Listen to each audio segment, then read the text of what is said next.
Tioga Pass Road goes from Yosemite Valley or Highway 120 across the Sierras to the eastern side.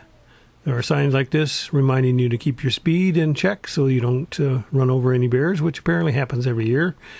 There are roadside flowers amongst the trees. This burned out area from several years back has started to come back, and you see the ground cover that's growing. And of course there are wildflowers of various descriptions. Lichen on the rocks. Wildflowers of another kind. More.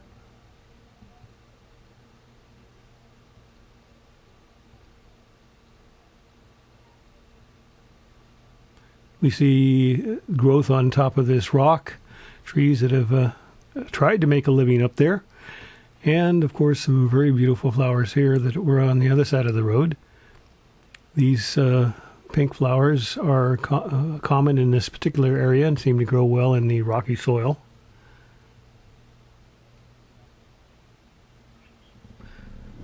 In the White Wolf area, which is where we are right now, you see that we're going across a ridge, and then we're on the other side, and we start seeing hills off to our right here, which would be to the south. These are the high peaks, very rocky. You can see the snow and the freezing and thawing cracks these rocks, and there aren't too many that are not cracked like that. We look across the valley to the other side where our road continues. But despite the fact it's rocky, there are plenty of things that grow here. Interesting flowers.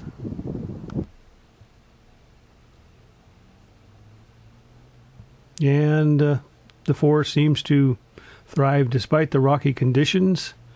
But above certain elevations, the trees just don't grow very well, and you see things like this. My son's taking a photo here. There's a small tree. They're stunted at this elevation.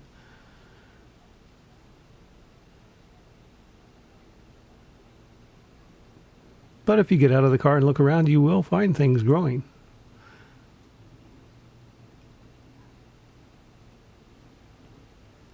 Olmstead Point comes along in a few miles, and this is a very small stunted tree. More wildflowers taking advantage of the soil in some of the cracks and crevices.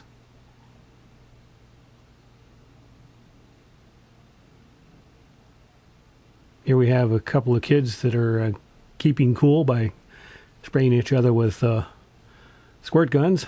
Here we have erratics that were dropped from the glaciers as they passed over this area, rocks brought from other areas. Across the road we see this lady's looking across, or a young girl really is looking at Half Dome in the distance on the right there. We'll scan across this whole area that she's been viewing.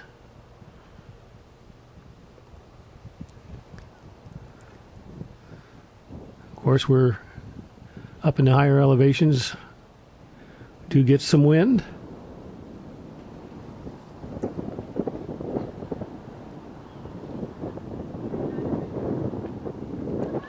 Getting back to Half Dome, we'll look across, and you'll see, as you look at this, those with sharp eyes can see people going up the cables on the Half Dome trail going up to the top. Again, the rocky areas on the other side of the road from Olmstead Point.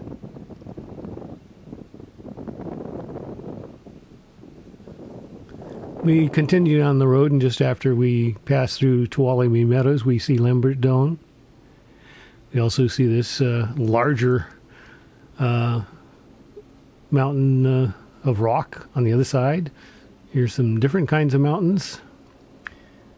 And as you see, even though it's late July, we're seeing snow and or ice that's still hanging on in the higher peaks here. We'll probably be at about 8,000 feet here. The stream is going down the eastern side of the hill or mountains, and this is now starting to go down on Tioga Pass Road. Notice the road is fairly nice these days. I've been on this road when I was much younger, when the road was narrow enough that two camper shell pickups couldn't pass very readily on this road, and it went straight down. No nice guardrail like you see here. Certainly no turnoffs like you see. So it's a fairly nice two-lane road that goes across the Sierras these days. And looking off the edge, you can see it's fairly far down to the valley below. There's actually a facility down there. Then we get to the other side and we see Mono Lake. This big rock that you see that looks like it's counterbalancing the sign here is actually volcanic ash formed rock, and it's actually fairly light. There we have a vent from volcanic activity in the past, the gray hills in the distance there. And in the lake itself we see this island, which is also a vent from an earlier time, and then the earliest vent was this black one, which is another island in Mono Lake. Again, lots of wind and thunderheads. Tioga Pass Road.